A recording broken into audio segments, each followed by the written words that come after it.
Well, thank you for joining us for our class.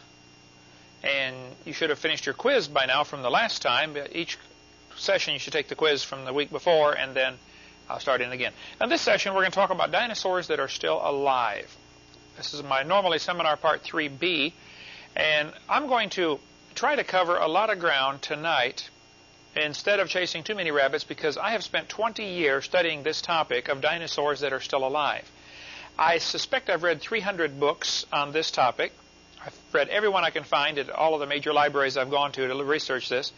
If you go to the library, if it's on the Dewey system, you go to 001.9, and you'll find books on what's called cryptozoology. Cryptozoology, be a good quiz question there, Becky, is the study of hidden animals. Crypto means hidden. Zoology is study of animals. So the study of hidden animals, or animals that are very rarely seen, would be cryptozoology. The man who made up this term, cryptozoology, is Bernard Heuvelmans, who is a French scientist, and he has been a long-time president of the Cryptozoology Society. They study lots of things besides just Loch Ness Monster type things. They would also study Bigfoot, not too much in UFOs, but mostly animals that are still alive. And so there have been, according to Bernard Heuvelmans, 20,000 reported sightings of dinosaurs in this century. Just in the last 100 years, there have been 20,000 people that claim they've seen a live dinosaur. Now, there's no question some of them are frauds, mistaken identity, etc., etc. But let's just talk about this. Is it possible that some dinosaurs could still be alive? What I point out in my seminar is that I think we've got overwhelming evidence that dinosaurs have always lived with man. They're called dragons through most of history. And there are certainly a lot of artifacts found, human and dinosaur artifacts together, human and dinosaur footprints together. But none of that is necessary if dinosaurs are still alive. And I think there's quite a bit of evidence that some are still around. We're going to try to cover that as much as possible in one class and then go on into lies in the textbooks for our next one. But so I'm going to have to just cut it off in the middle and say, okay, research on your own. If you want to read some books, we have a half a dozen books in our catalog that deal with this topic. One that I wrote with William Gibbons called Claws, Jaws, and Dinosaurs would be just a cheap $5 book you could get, and covers a lot of information on dinosaurs still living. Most of the authors on cryptozoology are evolutionists. And it's really funny to read what they say. They will do all this interesting research on dinosaurs are still living, and they go through all these sightings and stories, and then they say, wow, it's amazing. Some survived for 70 million years. So they come to the wrong conclusion after all of that. The right conclusion is, no, the world is not 70 million years old. God made it 6,000 years ago. There was a canopy above the atmosphere when God first made it, increased air pressure. Dinosaurs lived with man during this time. We covered in the last few classes about the Ica stones. Who remembers how many Ica stones have been found? Over 50,000, right. 50,000 of these stones found in Ica, Peru, 56,000 more found in Mexico, and they have humans and dinosaurs carved on them together. And here the textbooks are teaching the kids that dinosaurs lived millions of years ago, and yet we have art, we have artifacts, we have evidence that man and dinosaurs have lived together. I think probably there's a bigger picture we need to look at here. Satan hates humanity. He wants to send people to hell. And he wants his one world government, new world order. In order to accomplish that, he has to have people believing in evolution. That's his theme. It's what he started off tricking Eve with. He said, you can be like God if you do what I say. And the whole idea that man can somehow be God started, of course, with Satan in the Garden of Eden. And he's used that same lie all through history. And why let up? It's worked great, and it's still going on here toward the end of time, teaching everybody that man can be like God. So dinosaurs are one of his favorite tools to use because he can use dinosaurs and teach 4-year-olds about evolution. Kids that can't even read yet. Get a bunch of 4-year-olds together and hold up some dinosaurs and ask them the question, when did dinosaurs live? Instantly they will shout out, millions of years ago. And they don't even know what millions is. But they've already been brainwashed because of the TV, because of the books like this one. I can read about dinosaurs. A book for little kids. First sentence says, millions of years ago. Same thing in Ukraine. They teach this over there using dinosaurs millions of years ago. Every country I've gone to, I see the same thing in the kids' books. They use dinosaurs to teach them evolution. Here's a Dr. Seuss book. Millions of years before you were born. Down in the bottom right-hand corner. Well, now just hold on a minute. Is the Earth millions of years old? Well, of course we know it's not. But all the books on dinosaurs, nearly all of them that I see, say millions of years ago dinosaurs roamed the Earth. And it's really tragic, I think, that we have allowed this to happen in the last 150 years. What happened? In 1841, when they made up the word dinosaur, many people at that time were teaching the Earth is millions of years old, and it's the same. Several things happened simultaneously. The invention of the geologic column, which we'll get into on seminar part 4, the idea that the layers of Earth are different age. Darwin's theory, 1859, dinosaurs being discovered in the early 1800s, and people not knowing where to put them. Here's these massive reptiles are being found, the bones of them, and the average Christian or average layman didn't know how to put them in history. And so it was Satan's golden opportunity to come in and say, they lived millions of years ago, and Christians, instead of fighting it, swallowed it and accepted it. And there are some Christians today that accept it and teach the same thing. And they try to make dinosaurs millions of years ago fit into the Bible, and it just doesn't fit. They try to, with the gap theory and all that stuff we went through before. Here we come to Job chapter 40. The Bible says this animal, behemoth, lieth under the shady trees in the covert of the reed and fens. Fens is an Old English word that means the swamp. Behemoth lives in the swamp. Well, the largest swamp in the world today is in the central part of Africa. It's called the Likwala Swamp. So that'd be a good quiz question. What's the largest swamp in the world? The Likwala Swamp is over 55,000 square miles. That makes it larger than the entire state of Arkansas. Arkansas is 53,000 square miles. The state of Florida is 55,000 square miles. So is Illinois and Iowa. Each of those three states are about the same size. That swamp is as big as any one of those states. It's huge. Most Americans don't understand the size of Africa. So here's a map showing Africa and America together. It is just simply gigantic. That swamp is bigger than any one of those yellow states on our map here. The same size as the three red ones. In 1885, Belgium, right next to France, Belgium came down and colonized the Congo. In the late 1800s, many advanced countries, for lack of a better word, were colonizing other countries. That's a nice way of saying they were hiring their people for a nickel a day to get all their gold and minerals and diamonds. They were robbing these countries of all their valuables and enslaving them, basically. But they called it colonization. Anyway, the Belgians ruled this country for about 75 years. And as some of the older folks will remember, when you were in school, they taught you about the Belgian Congo. This was the name of this country, Belgian Congo, until 1960, when the communists went in there and liberated them. You know how the communists liberate a country. You know how they liberated Ukraine, killed 10 million people and said, okay, you're free now. But the communists liberated them, and now it's called People's Republic of Congo. But for 75 years, it was called the Belgian Congo.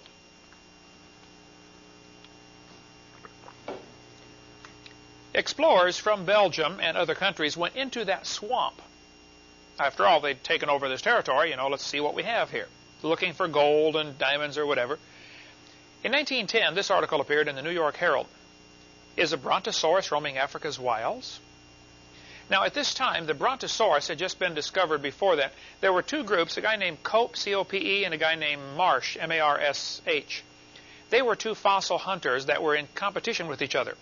And they had crews that would go out all over scouring the West trying to find dinosaur bones and dig them out and bring them back and put them together in museums. They each worked for different museums. I think one was for Harvard and one was for American Museum in New York or something like that. Anyway, they had this tremendous competition to go out and look for these dinosaur bones to put them in the museums.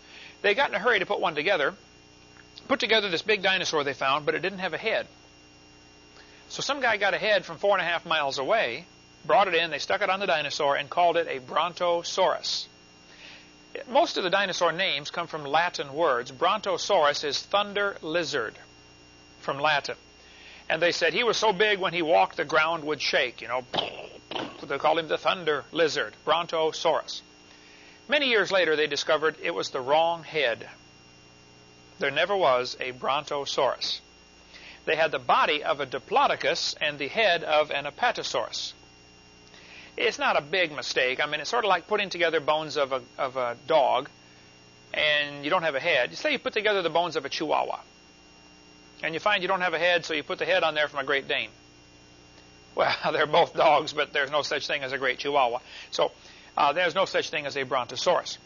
It was a mix-up, but it's okay to use the term. If you watch Fred Flintstone, you know, he drives a Brontosaurus, and they eat Bronto burgers, and that's all from the Brontosaurus. So in 1910, they did not know about the mistake yet. It had just been put together, I think, in 1890 or something like that, and it was several years before they discovered it was the wrong head. So this article came out and said, "Is a Brontosaurus roaming Africa's wilds?"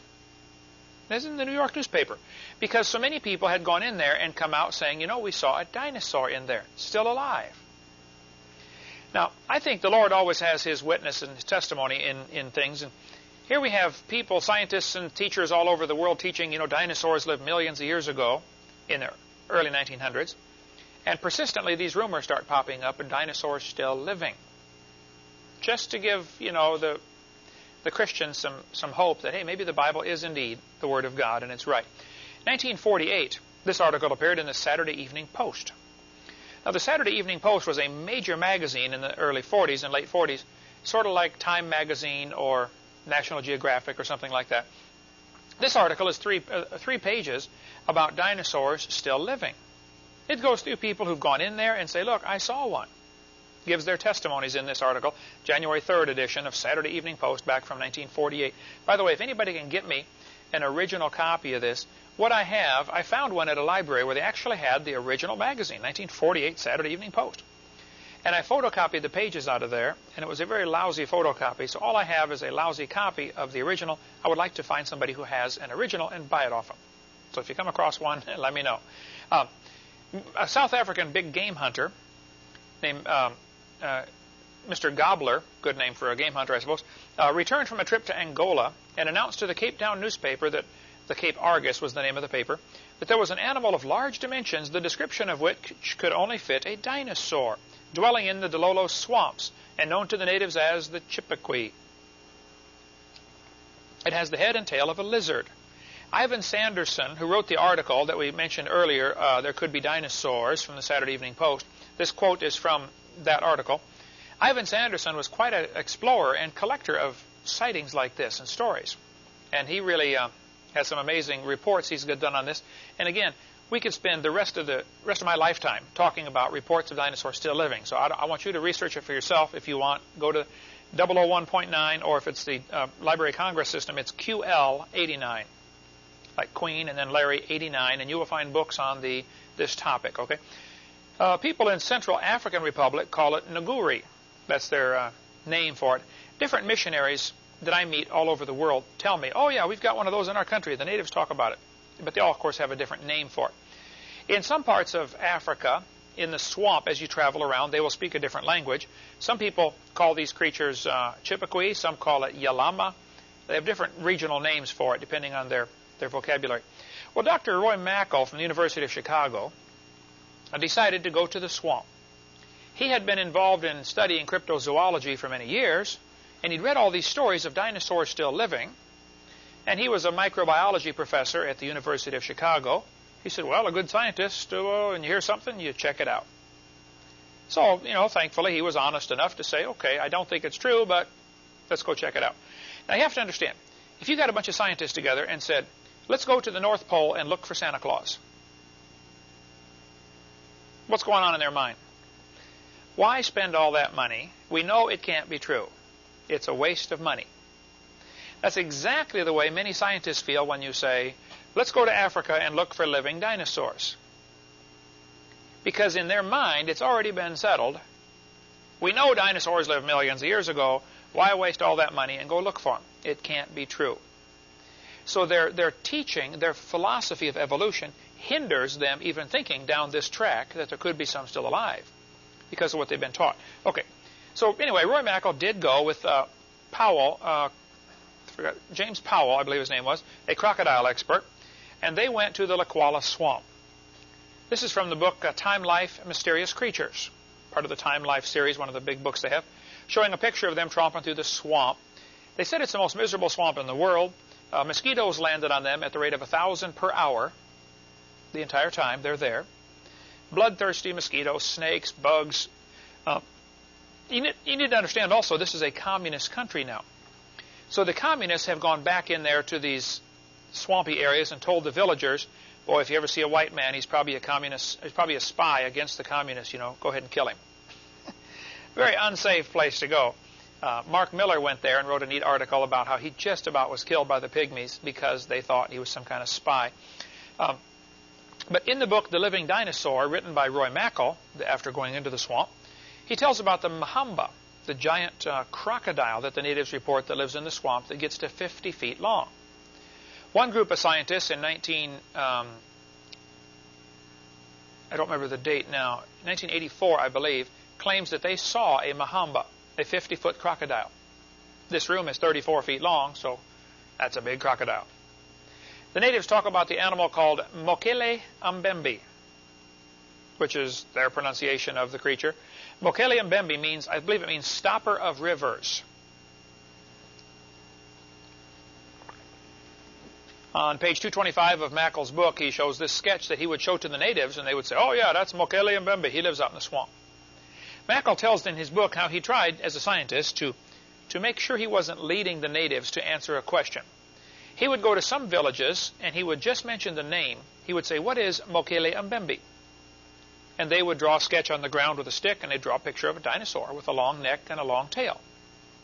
Other villages, he would show them a picture and say, what is this? And they would say, oh, that's Mokele Mbembe. Now, it's a very superstitious region over there, and a friend of mine who was there Gene Thomas was there for 42 years. I just talked to him 3 days ago. He said, Relhoven, you have to understand, the people here are very superstitious, and some of them believe that if you even mention the name Mokele Mbembe, you will die. So if a person goes into this area and says, what about Mokele Mbembe? They may say, oh, never heard of it, because they're afraid of dying for saying its name or for talking about it, because they're very superstitious people. But Mackal went there and spent a lot of money on 2 expeditions. He says the animals live underwater most of the time. They're mostly active at night, which makes them even harder to see, obviously.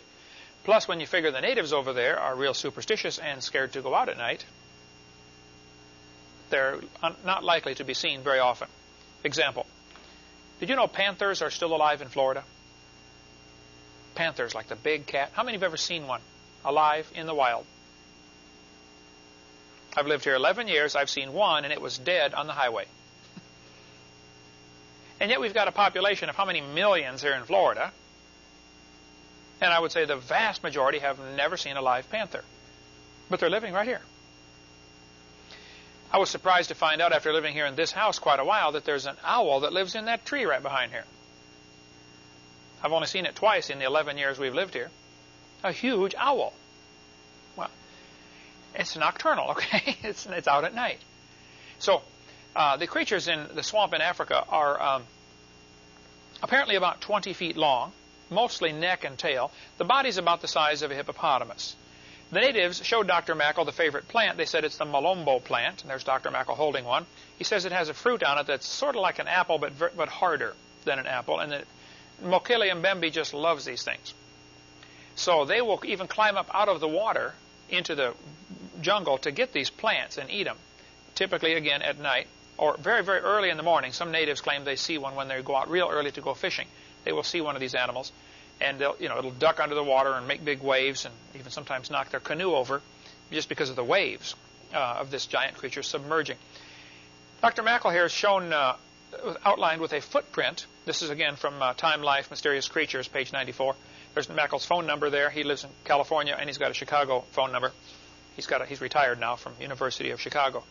But he's examining a footprint that the natives showed him where the animal came up out of the water and walked across the land to go after some more of these plants. They said to Mackal, if you want to find Mokele Mbembe, find a place where there's lots of these plants and no hippopotamus. Because they don't like hippopotamus. They drive them out of their part of the river. That's his story. You can read it for yourself in the book. Gene Thomas, a missionary friend of mine, was there for 42 years. He's now retired back in Ohio. There's his name, address, phone number. You can call him up if you don't believe me. He said the natives over there wouldn't talk about it much, but occasionally they would. And there were two pygmies that he met that had claimed to they killed and ate a Mokele Mbembe, and he calculated it would have been roughly about 1959. They don't use the same calendar we use, but he said probably about the late 50s they claimed they killed one. He said now in the high humidity over here in Africa and the high temperature, meat spoils very quickly. He said the natives told him that everybody that ate the meat either got sick or died. It could be there's some poison in the meat.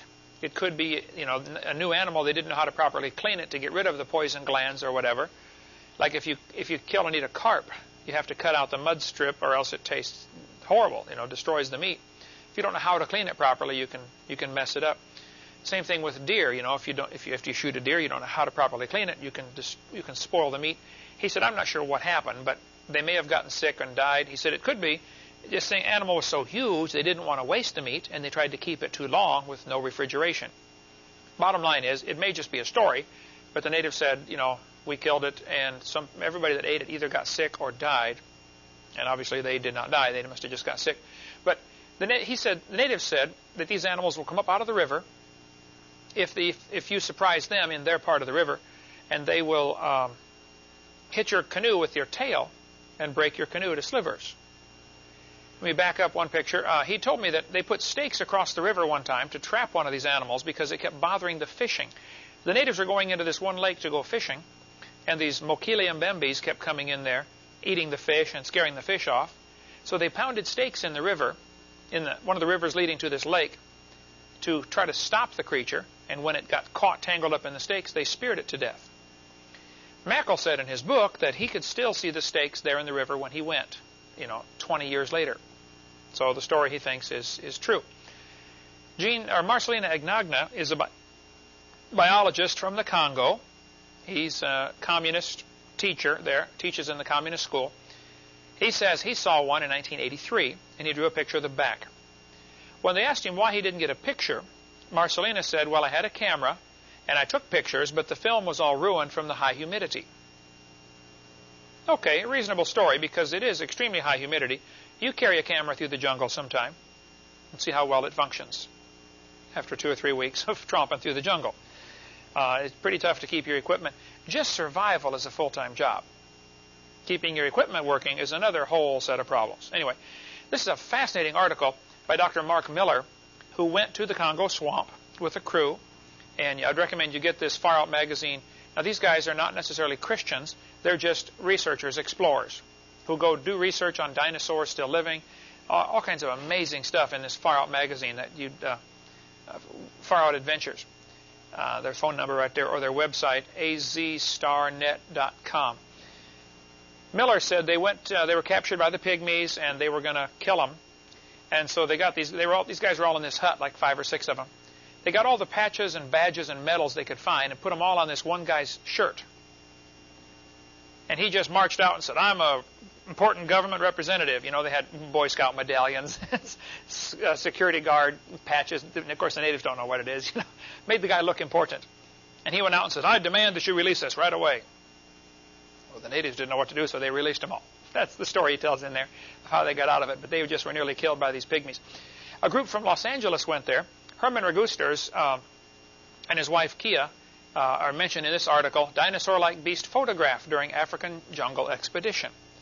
Kia and Herman described the creature. They said they saw it and photographed it, but again, the pictures didn't come out very well. High humidity destroyed the film. He said the creature was dark brown in color. The skin appeared slick and smooth. Now, that's interesting. If the skin is slick and smooth, it's probably an amphibian as opposed to a reptile, which has scales. Unless it's just wet or muddy, and then you can't see the scale pattern.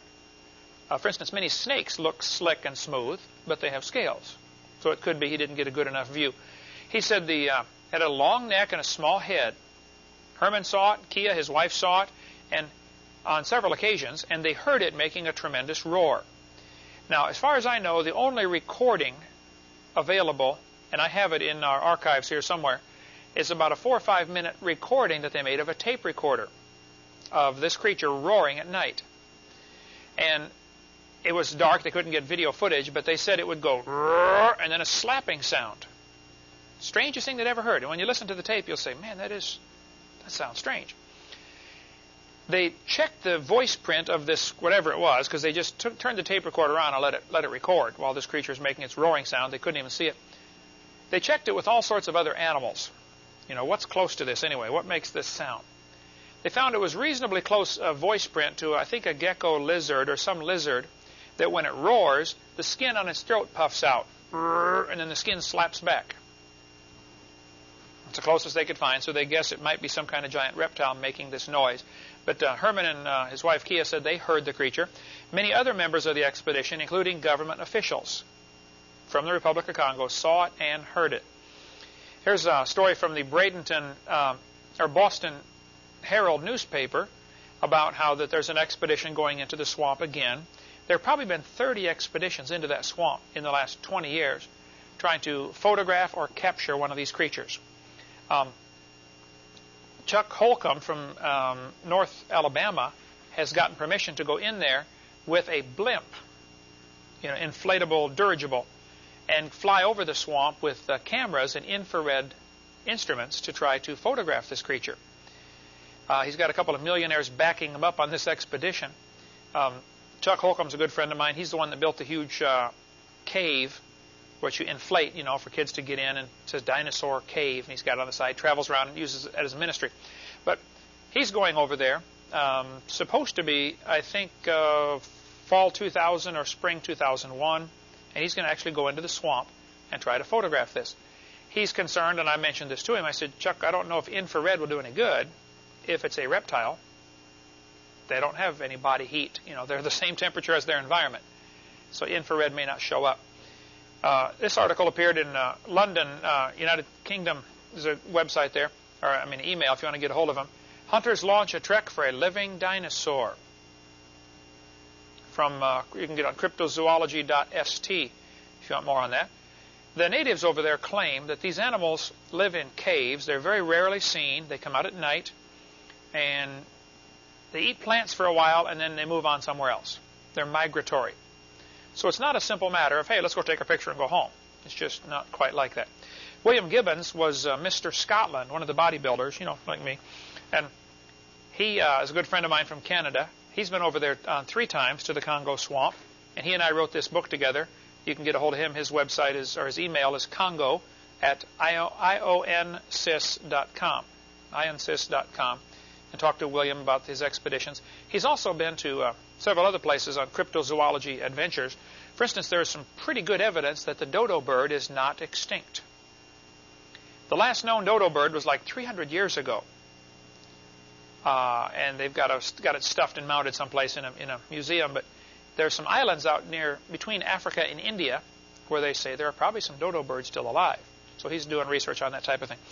I was about ready to go on TV one time in Canada on the 100 Huntley Street Club program, and I'm sitting there, and they're putting makeup on and all this stuff for TV, and I'm sitting there with a missionary who I had never met before.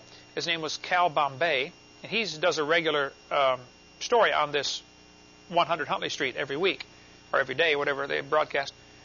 And I was telling Cal about dinosaurs still living, and I had Roy Mackel's book there. And I handed it to him. He just was thumbing through it, and he stopped on this page right here, page 256, and said, my wife and I saw one of those. He said, I was missionary in Kenya, Africa, for 15 years.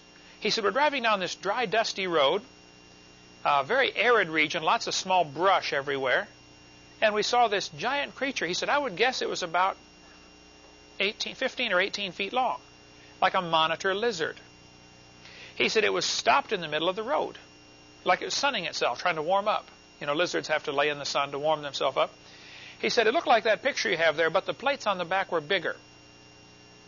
He said, we shut the car off, and my wife and I watched it for 10 or 15 minutes. He said, finally it got up and just walked off into the brush, disappeared. I videotaped an interview with Cal Bombay, and it's on the end of my video number 3. You can see the interview with me talking to Cal about the creature that he saw. He, describes it for himself.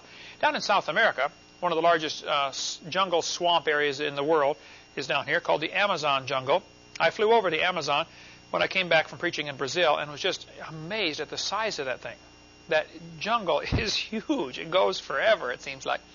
But in 1907, Colonel Fawcett from the British Army was down there. He was a member of the Royal Engineers. And he had a reputation of being a no-nonsense kind of guy, meticulous recorder of facts. They sent him down with a crew to mark the boundary between Brazil and Peru. Fawcett reported in the Beni swamps that he saw an animal he believed to be Diplodocus, which would be the Brontosaurus, okay? Only a little smaller version. The Diplodocus story is confirmed by many of the tribes east of the Ucayali River. This is from the book, The Rivers Ran East.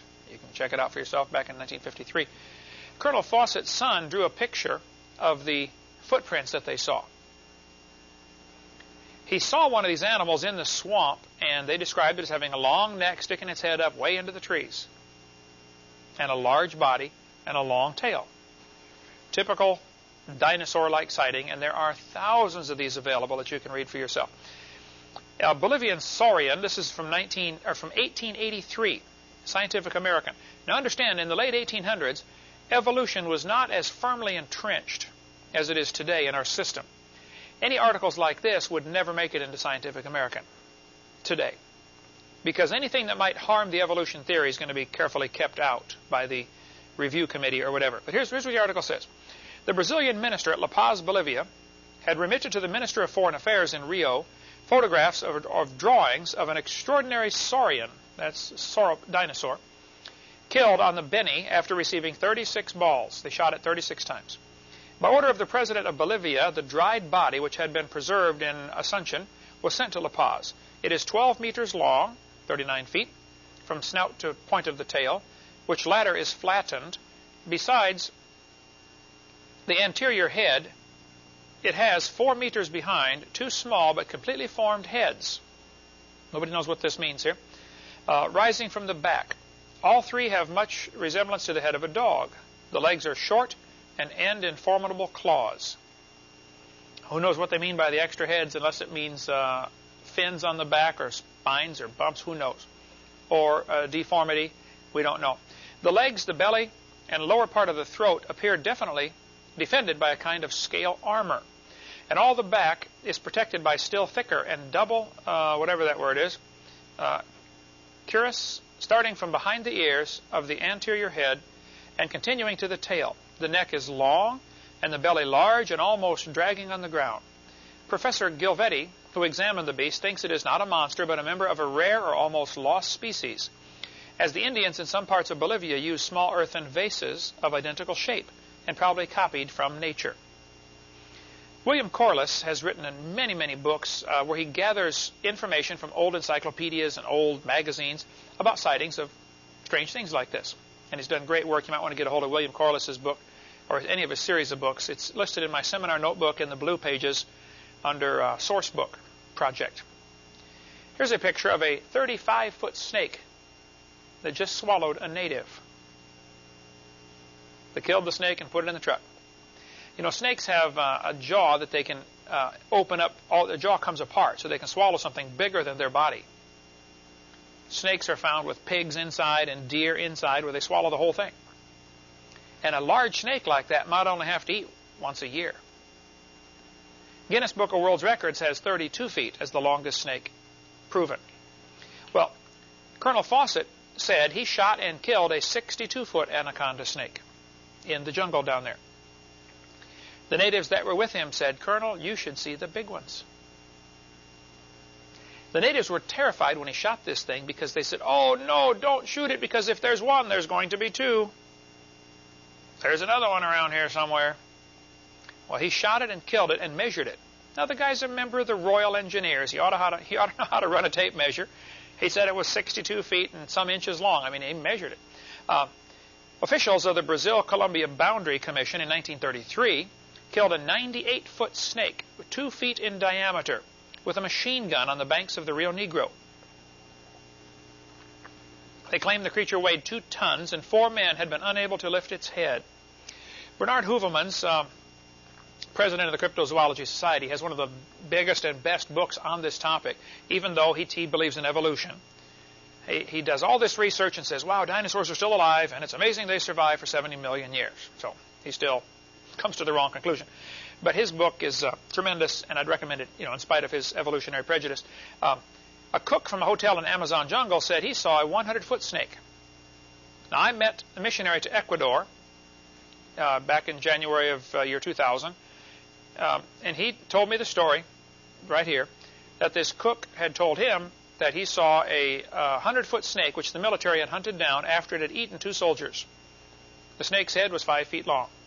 And this guy was a missionary to that region, and the cook went to his church there and told him the story. So that's what happened to me. This was in Reuters News Service, 1997. 130-foot boa seen in Peru. That's a big snake. Terrified the villagers, of course. It crashed through the jungle. When it was all done, it left a trail that a wagon could go through as it pushed the trees and brush out of the way. 1948, this picture was taken in South America of a snake floating down the Amazon River. The witnesses claim it was 150 feet long. Nobody poked it to see if it was alive. They just let it float on by. Good thinking. Now, Jim Foster was a student of mine for many years, and then he became a missionary. He was in Amazon for a while. He told me that down where he was, in the central part of the country, the Amazon River was only 9 miles wide. Can you imagine a river 9 miles wide? When it gets out near the Atlantic Ocean, it becomes 200 miles wide. That's a big river.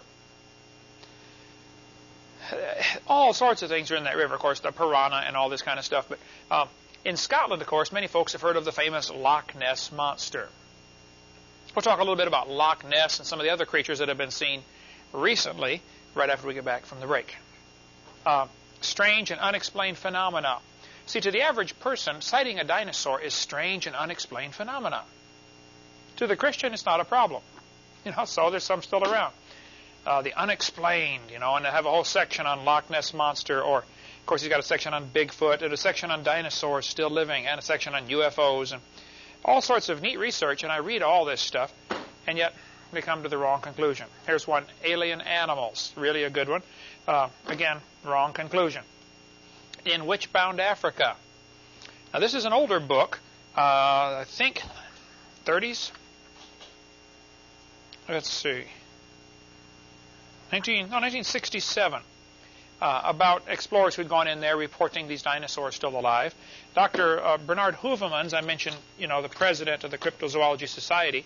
Here's his book. I read it very carefully, the entire thing. And it's really amazing, all of the stuff he's got in here. And yet again, wrong conclusion. He's a brilliant scientist and a good guy, but just needs to put it into Christian perspective, and it'll all make sense. Okay, Loch Ness. I don't tell how many books have been written about Loch Ness. Here's the enigma of Loch Ness. And again, many, many stories. I read, I don't know about all of them, but I've read an awful lot of them. Probably 100 books just about Loch Ness. Because some tell the same stories. The same stories appear in many books, and other times you glean new things from other authors. There's a website, lochness.co.uk, if you want to get on their website, or cryptozoology.com. Good websites about this. In northern Scotland, Loch Ness is a long lake. It's 24 miles long, about a mile to a mile and a half wide. Loch Ness is extremely deep. It's about nearly 1,000 feet deep in places. Now, before 1933, there was not really good access to the lake. If you wanted to see Loch Ness, you had to climb over the mountains. There are mountains on both sides of the lake. It's in a very deep valley called the Glen, the Great Glen, or something like that. Loch Ness, actually, if you look at it, is part of a channel. I'll back up a couple slides here. You can swim all the way across Scotland through these different lakes that are connected, lakes and rivers. Loch Ness is connected to the ocean via a river. Look at the north end there. You can see the little river goes up to the small town of Inverness. It's 7 miles from this little town, which has about 20,000 people. 7 miles up to Loch Ness. If you've ever taken a boat ride for 7 miles, you know how monotonous that can be, because boats typically don't go real fast. But about the only access to this lake was go up the river 7 miles. And that's just to get to the end of the lake. You want to go 24 miles to the other end and turn around and come back. It's an all-day trip to go the length of Loch Ness. There were some old monasteries built along there and some old castles. The Urquhart Castle is there on Loch Ness. But in 1933, some guy decided to put a road in on the edge of the lake. And because it's real steep and from the mountains, that's not as easy as it sounds. They had to blast a groove into the mountains, like they do up in the mountains of Pennsylvania. You know, you got to cut a V out of the rock to get where you're going. So in 1933, they blasted a roadbed and put a road in. Now, you did not have to go over the mountains to get to Loch Ness. You could just drive along the edge of it. Nice, curvy, windy, scenic tour. This picture shows the Loch Ness Road from the other side, as my drawing did on the last one. This author said there have been 9,000 reported sightings, 3,000 of them recorded. Now, in 1933, when the road was put in, there were 52 separate sightings of the Loch Ness Monster. Many people have guessed that possibly because they were dynamiting along the edge and it was a lot of noise, blasting rocks into the lake, it disturbed whatever was in there. Who knows? The creature certainly could have swum out to the ocean, because it has access back and forth to the ocean from Loch Ness. Today, in the year 2000 here, it's a little over 11,000 reported sightings of the Loch Ness Monster. This is from In Search of Mysteries. Let's see, I'm sure I've got that here somewhere. If you want to read it for yourself, there's tons of books on this topic. Encyclopedia of Monsters. Anyway, he said 9,000 reported sightings, and now it's over 11,000. There's no question some of the 11,000 sightings are hoaxes, lies, fraud. Somebody floats a rubber ducky and takes a picture and claims they saw the Loch Ness Monster. There certainly is some tourist value to this, brings a lot of tourists in because they claim they've seen Loch Ness Monster, and then, of course, that's money. But the fact that there's a few frauds doesn't mean they're all frauds. What some people do is they get the mistaken idea, if they can prove one of these sightings to be a fraud, that proves they're all frauds. Well, that's silly. That's like saying if I can find one counterfeit $20 bill, that proves they're all counterfeit. Well, that's a poor example because they are all counterfeit since the Federal Reserve just prints them, Anyway, you know what I'm talking about. The different tabloid newspapers will always put something in there about we captured the Loch Ness Monster, and it has a baby like this one here. But Sir Peter Scott, as a member of Parliament, he claims he has seen the Loch Ness Monster. He wears the shirt, I believe in the Loch Ness Monster. That'd be the equivalent of a U.S. Senator. He claims, and most people claim, it's a plesiosaur.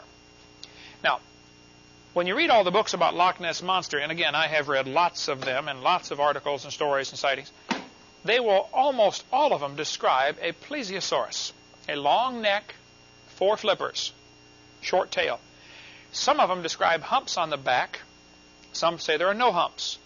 I've read at least one, maybe 2 stories where somebody said they saw the creature going very slow and there were humps on its back.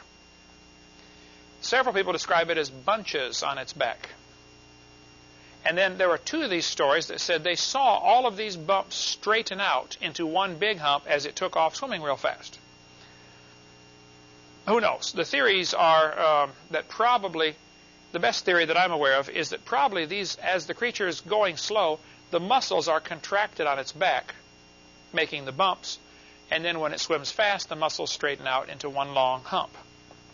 Got a better idea? I'd love to hear it. But when you read these articles about Loch Ness Monster, like this one is from the book Strange Animals, which I don't think I have out here. But he says, others insist Nessie must be a plesiosaur. One thing wrong with this theory is that plesiosaurs are believed to have become extinct 70 million years ago. Now hold it. There's nothing wrong with the theory. There's something wrong with his prejudice, because he's already decided he believes in evolution. Arthur Grant is a veterinarian student. He nearly ran into Nessie on his motorcycle one night. 1:30 or 1:40 in the morning, he's driving down this new highway there in 1934. The road's just been in for a year. And Nessie scooted across the road in front of his motorcycle. Now, the guy's a veterinarian student. He ought to know something about animals. So he drew this sketch after the sighting. He said it moved very clumsy like a seal with flippers. Here's the sketch he drew of Loch Ness Monster. Alexander Campbell was the game warden for Loch Ness for 47 years. He said he saw it 18 times, and it looks like that. That was from his 1934 sighting, shortly after the road was put in. Cages have been built. They've baited the traps with everything you can imagine and some stuff you cannot imagine, trying to capture this creature into the traps. They've tried all sorts of things to get Loch Ness Monster. You have to understand, Loch Ness is a huge lake. It's big enough that everybody in the world could go drowned in it at the same time. It would hold the entire world's population of 6 billion people would fit in that lake. And it is very black water. It's got so much suspended peat particles in it. Here is a bottle of water from Loch Ness. Because it's in a valley between these mountains, when it rains, especially peat, which is partially decayed plant material, washes off into the water and very, very slowly sinks to the bottom. Any little movement or storms or disturbance, makes the water muddy, like a mud puddle. I'll pass this around. If you shake it up, you can see all the stuff floating in here, the suspended peat particles. That is what the whole lake is like. Now, if you get enough of that stuff together, you get 6 or 8 or 10 feet, it eventually blocks all the light. And so the top 6 feet might be fairly clear, and the deeper you go, the darker it gets, and you get down 6, 8, 10 feet, and it's black. Sunlight can't penetrate through all that stuff floating around. And so you've got a lake nearly 1,000 feet deep of pitch black. You can't see anything. There's just too much stuff floating in the water, just like a mud puddle. Shine a flashlight into a mud puddle sometime, and you'll see what I'm talking about. The light just simply won't penetrate. Many sketches have been drawn of this creature. The Spicer family said they saw it with a sheep in its mouth, headed back for the lake. One guy heard a disturbance in the water. He had some friends hold torches, and he went out there and took a picture. And he got a picture of a hump and a neck. Off to the right, you can see the neck sticking out. Now, when they republished this picture in Reader's Digest, they cut the head off. You know how they crop pictures to make them fit? All you see here is the back. In the Reader's Digest, Reader's Digest abridged version, they cut the head off of the creature. McLeod said he watched it through binoculars for 10 minutes. Tim Dinsdale, the author of this book, Loch Ness Monster, which is still on the shelf in there, Tim Dinsdale was an engineer from England or London, I believe. He went and saw the Loch Ness Monster. He said he videotaped it for like a minute, or filmed it with a film. It was great distance. It was zigzagging back and forth across the lake. He took the film to the, I believe it was the military, the Royal Air Force, the guys who analyze film, like high-altitude photography. And they said it's definitely an animate object, the living object. And Tim got so excited about what he saw that he quit his job, bought a boat, and went and lived on Loch Ness. He wanted to see it again, that bad. Dedicated the rest of his life to researching, interviewing people who've seen it, gathering information. To my knowledge, he never saw it again. But he's written several books. He just died here several years ago, but he wrote several books on the Loch Ness Monster. He describes, for instance, Torquil McLeod, who watched the critter for 9 minutes through binoculars and drew those sketches. McLeod, after watching it 9 minutes, said, "I think Loch Ness Monster looks like this." Many people have drawn sketches. Some people say it has horns or tubes on its head. All sorts of speculation is about this. Most people do not describe anything on its head. A few say it's got bumps sticking up, and they think there might be retractable breathing tubes, like a snail's eyes. His eyes will stick up, and when you touch him, they go back down in his head. There's all sorts of guesses on this. Nobody knows for sure what it is. But World Book Encyclopedia put a submarine in Loch Ness. They brought the submarine from Atlanta, Georgia. Dan Taylor built it, and they brought the sub over there, put it in the lake. There have been 3 submarine attempts. They've tried white ones, yellow ones, and I think red ones were the other. It's in one of these books here about to see the Loch Ness Monster. Dan Taylor went down in his sub, and here's what he said. He said he now lives in Hardyville, South Carolina. He said, "Nessie is pretty elusive. I thought I got her. Something was lying on the bottom, and the wash from it threw my submarine way off course." He's going along, and something huge took off, and the backwash from it through his submarine turned his submarine around. Website, NESAproject.com. If you want to see, he's building another sub right now to go over there again. Now, he's getting to be an old man, but he has just devoted his life to this. He is so convinced there's something in there. The Japanese came over and put 24 boats in Loch Ness and drove the entire length of the lake with sonar. All of them had sonar devices, and as far as anybody knows, that's the first time the bottom of Loch Ness was scanned. Continuous scan of sonar. They said the bottom of Loch Ness is wrinkled up like a raisin. There are many places to hide, and I'm sure Nessie heard 24 boats coming down the lake.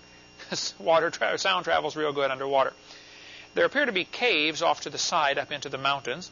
Some have speculated that there might even be what's called an airlock, where the creature could go from the lake up into a cave in a mountain and then back down into the ocean.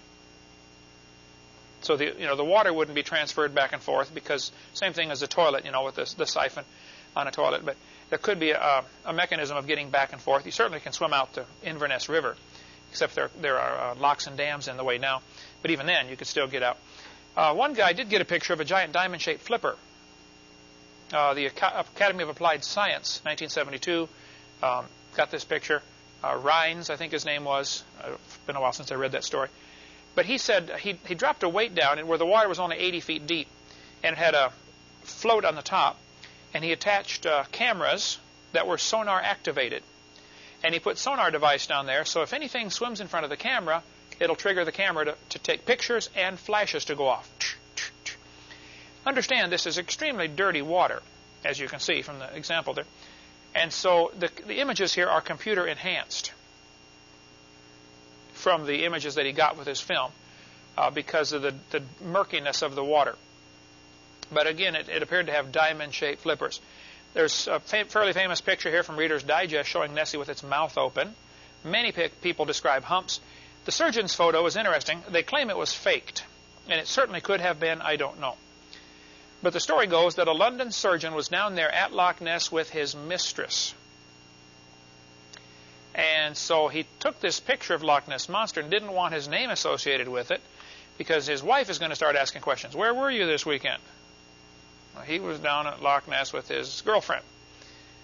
Anyway, that's how the story goes. But his nephew was dying, and somebody said they heard the nephew say on his deathbed that the whole thing was a fake, that they made a rubber toy and floated it and took the pictures to make it look like Loch Ness Monster so he could become famous. The story may be true, I don't know. But the last guy who could have known died. So there's no way to verify the story either way. I don't know who's telling the truth. But there are other lakes besides Loch Ness. There are several other lakes in Scotland describing creatures like this. And I don't have any of the books here, but I've read books about Morgwar and other lakes over there. Let's see, there's the Loch Morar, Loch Shiel, Loch Lochy, Loch Ness, Loch Arkaig, and many have legends about a creature similar to this. The Morgwar is the Cornish sea serpent, the part of England sticking out down there at the bottom left-hand corner. Something's been seen there. These two pictures here show the neck in different positions. Now, a series of photos is always good to show any movement. And you can see the neck is indeed straightening out. This was a long-distance shot, and so, the picture's kind of blurry. People say, well, if there's a Loch Ness Monster, why doesn't somebody get a good picture? That's a fair question. First of all, I think some fairly good pictures have been taken.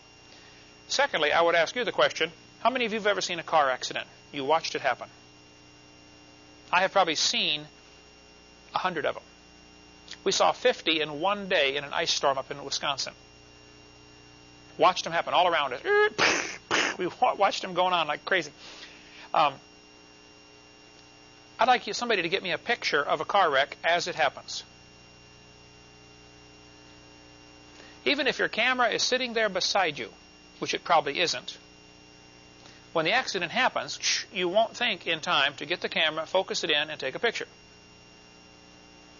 And even when you have a camera with you, when you see Loch Ness Monster, it's like, wow, what have I... And then it's gone, and it's too late, you don't get a picture. So, English Channel has reported something like this. The English Channel, sea serpent.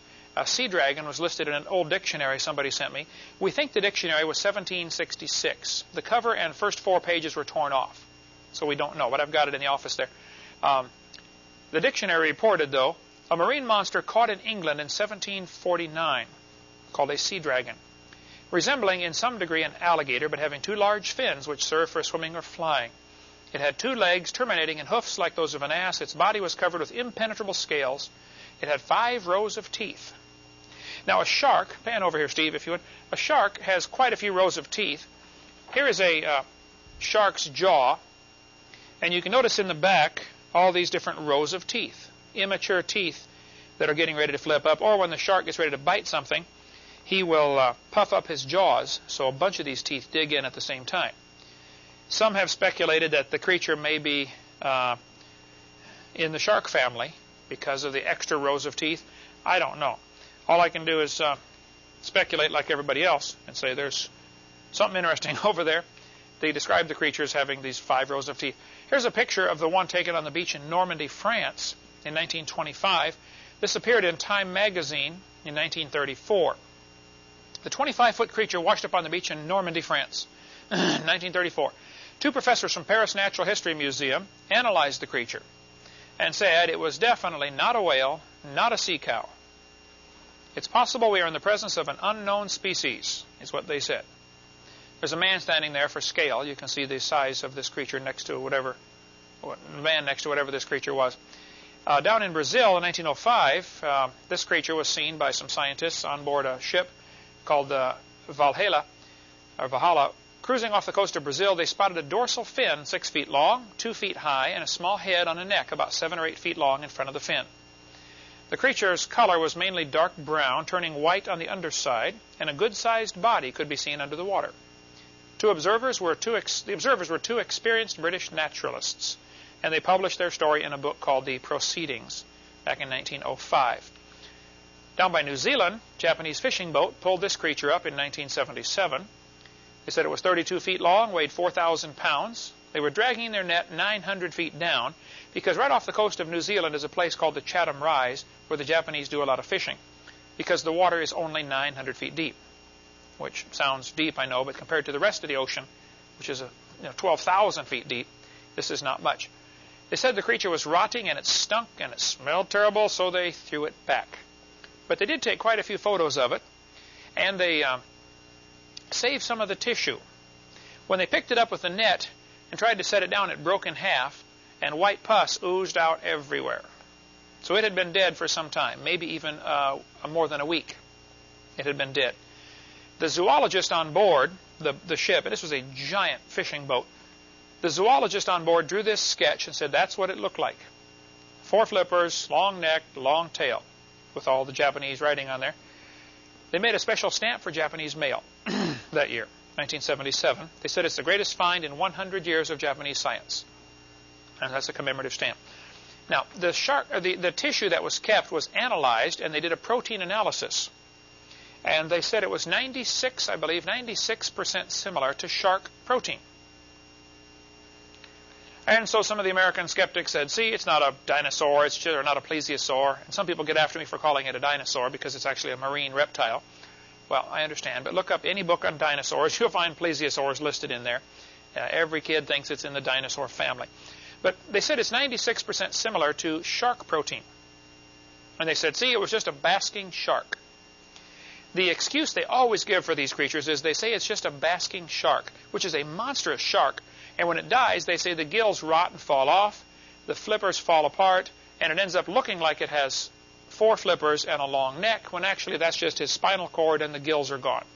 I've read all that stuff. I've heard all that stuff many times. The people on board who had it said, look, we know what a basking shark is. It's not a basking shark. They also, when they analyzed the protein and found it's 96% similar to shark protein, I believe it's elasmatin or something like that, they said, see, it's just a shark. I want to hold it. First place, nobody's ever seen plesiosaur protein to know what it's supposed to look like. Secondly, 96% similar means it's 4% different. 4% of the DNA code is a lot of information. Humans and chimpanzees are supposed to be 99% similar. But obviously humans and chimpanzees are extremely different. So 4% doesn't impress me, because that's just a cop-out to say, well, it's just a basking shark. I'm sorry, I just don't buy that. The people who had it in their hand said, no, it's not a basking shark. In Russia, what does that say in Russian across the top there, brother? Puzzle. Mystery? Puzzle of lake. Mystery of the lake. Okay. This article in Russia describes the animal that was seen in this lake that had a fin on its back. Interesting. What looked like a huge dinosaur washed up on the beach in Russia on the north coast in 1994.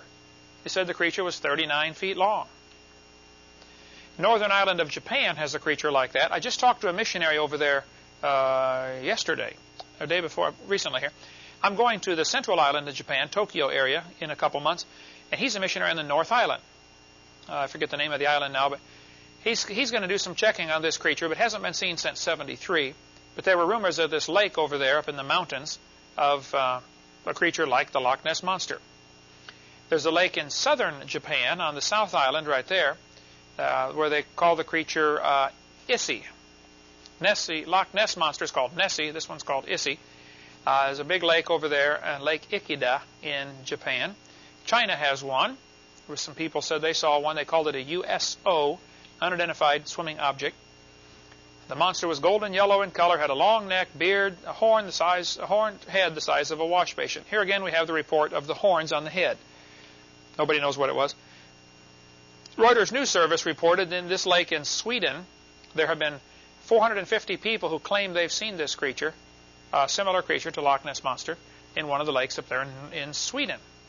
Canada has many lakes reporting creatures like this. Canada's Lake Monsters. We sell the book through our ministry here. Nessie's Canadian cousin. Scientists are believers. Down in southern British Columbia, just north of Washington State, is the town of Kelowna, which is right on a monstrous lake called Lake Okanagan. Lake Okanagan is 80 miles long.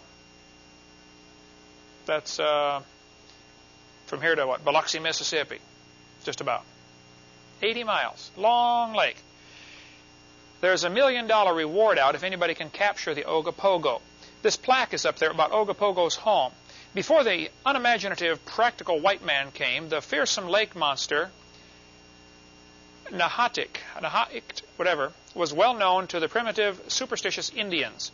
His home was believed to be a cave at Squally Point, and small animals were carried in the canoes to appease the serpent. Ogopogo still is seen each year now, but now by white men. The $1 million reward was quickly withdrawn for fear somebody would go out and try to kill it, But at the end of my video number 3, I have interviews on there with people who claim they've seen the Ogopogo, as the creature is called. This article by Mary Moon says, Ogopogo, here it says, they were the latest among thousands to see something strange in this narrow 80-mile-long lake in southern British Columbia. I interviewed this guy on top for nearly an hour. These 4 men spent their lifetime fishing out in the Atlantic Ocean, off the coast of Cape Sable Island, Nova Scotia, right there. He told me the story. He said, Brother Hovind, I was out there. I met him in 1992. There's his phone number right there. He said he'd been fishing since he was 5. There's a bunch of fishing village there. I preached in that village. He said, I'd been out there fishing since I was 5. He was 67 at the time, so 62 years of experience out there on the ocean. He said, I've never seen anything like it. I don't ever want to see anything like it again. He said, this creature came out of the water and chased our boat from 1 to 2 miles. He said it was 40 to 50 feet long. It held its head out of the water about 15 feet, so it's not a fish. He described it as having 4-foot tusks like a walrus, like in sharp-pointed teeth about the size of his fingers. I showed him the plesiosaur. He said, no, it's not exactly like that. The neck was thicker, 2 foot thick, 8 or 9 feet long, with 9-inch diameter eyes. And he said the eyes were set at an angle from the front. Because I asked him all these questions. I said, were the eyes on the front, like humans, or on the side, like a fish? He said, kind of at an angle. So it's not on the side, like a fish.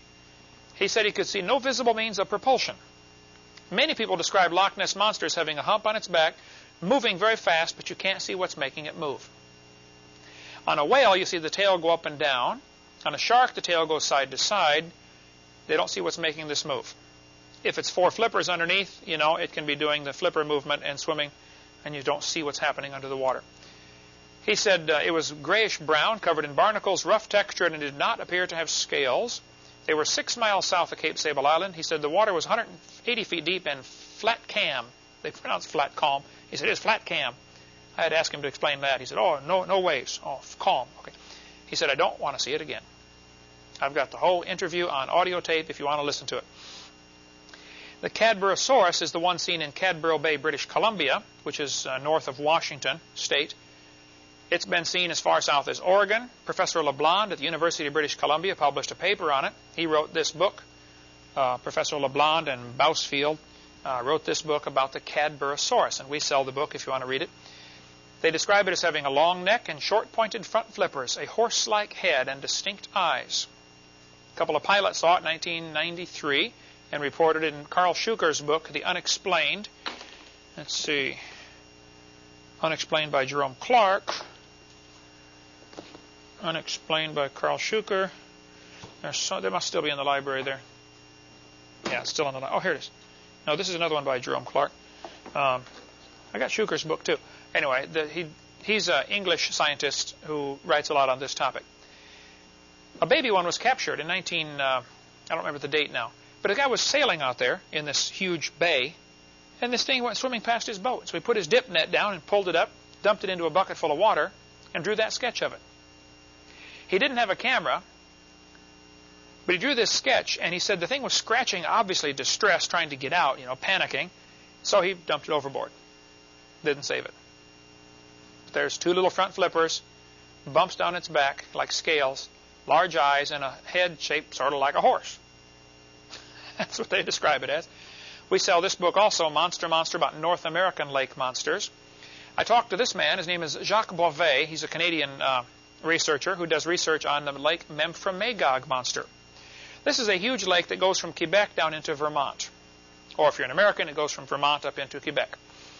But Jacques lives in Magog on the northern end of this lake. There's his phone number and address. I talked to him for 3 hours, videotaped the interview with him. He tapes interviews with folks who've seen this creature. In 1992, there were 26 people who saw it, as an example, kind of a typical year. Something's been seen in Chesapeake Bay here in America, in the Potomac River. They describe it as looking like the Loch Ness Monster.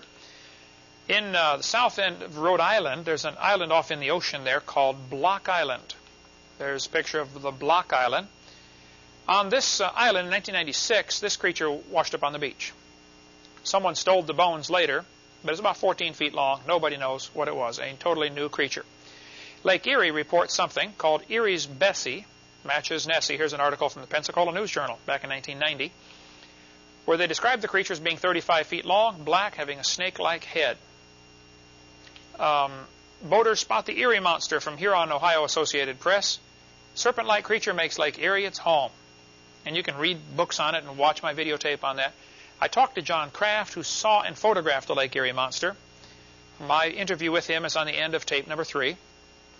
He said, Mr. Hovind, I was going to photograph the sunset. I was there with my wife, and I think it was her brother and his wife or something like that. But he said, I was getting the camera set up, and they said, what is that? And we looked over, and at first we thought it was 100 men swimming in a row, having a race. And we thought, boy, it's getting almost dark. It's getting kind of late to be swimming in Lake Erie. But then it stuck its head up. He said by the time he got his camera put together and focused in, the head was down. All he got was the back. He said, sorry, that's the best I got right there. I showed him my plesiosaur model. He said, no, it's not quite like that. The neck was a little shorter. Pete Peterson is a taxidermist who lives on Lake Erie. People catch fish. He stuffs them and mounts them. He was walking on the beach in Lake Erie and found this creature. Seagulls were pecking at it. He took it down, took it home, stuffed it and mounted it. He said, I don't know what it is. You tell me. Carl Bob bought it off him, took it down to Glen Rose, Texas. When they did a CAT scan of it and an X-ray, and now they're doing a DNA analysis, they found there's a fish hook stuck in the head. So apparently it got caught sometime and broke the line or something. The fish hook is still up, stuck in its head.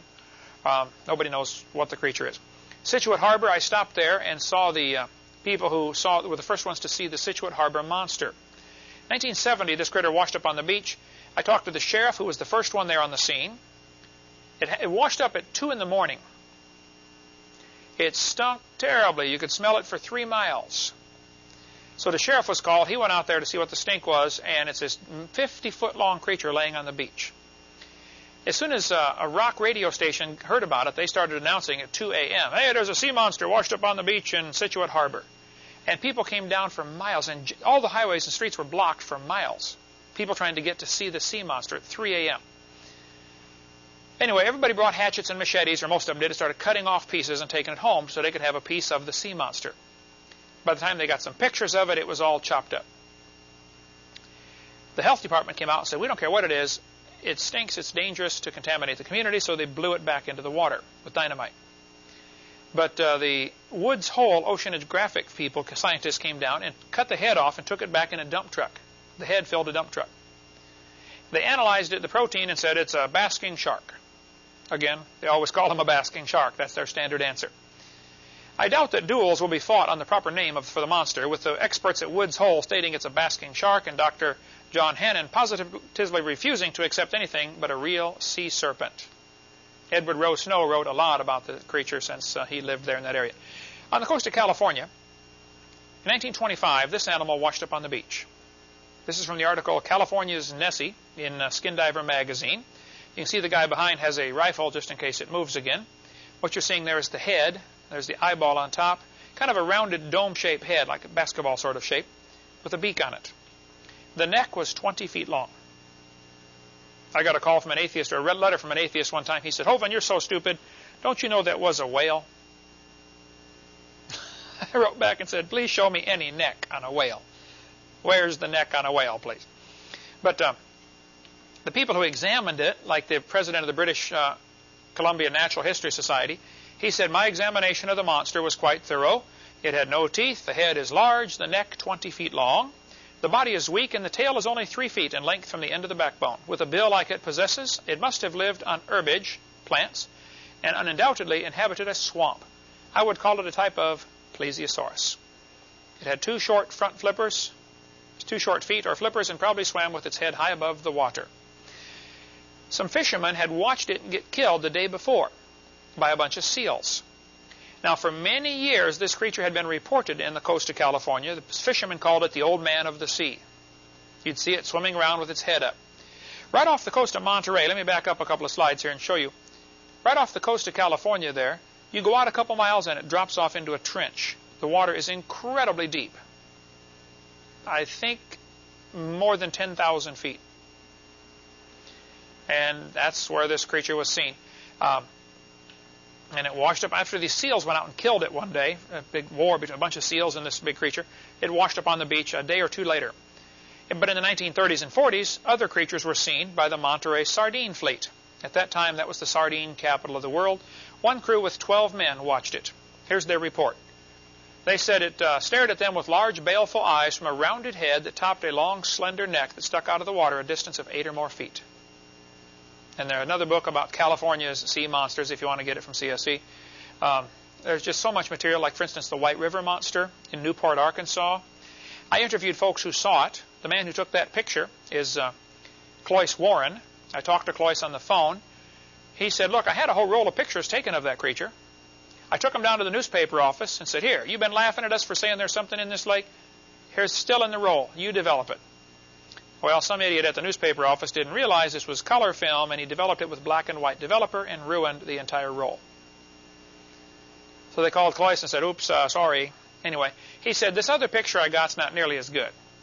But you can see the body at the far right, kind of a big body, and then a bunch of bumps down its back. Cloyce and everybody else who saw it claims it's probably a Basilosaurus or a Zeuglodon or something similar to that, with bumps down its back, 2 front flippers. Most people would say an extinct dinosaur, but apparently not. It hasn't been seen since '72, when they had a big flood and the river filled in quite a bit. The river used to be 100 feet deep. Now it's only 50 feet deep at that point. But Arkansas Senate passed a resolution to protect the White River Monster. Jupiter, Florida, something was seen. Here's the article about the guy who saw it. He told me he saw this creature surface as he was flying out 7 or 8 miles off the coast of Jupiter, Florida. John Messick wrote me that email about this creature. In Vermont, there's a lake between Vermont and New York called Lake Champlain. Many people claim they've seen the Lake Champlain monster.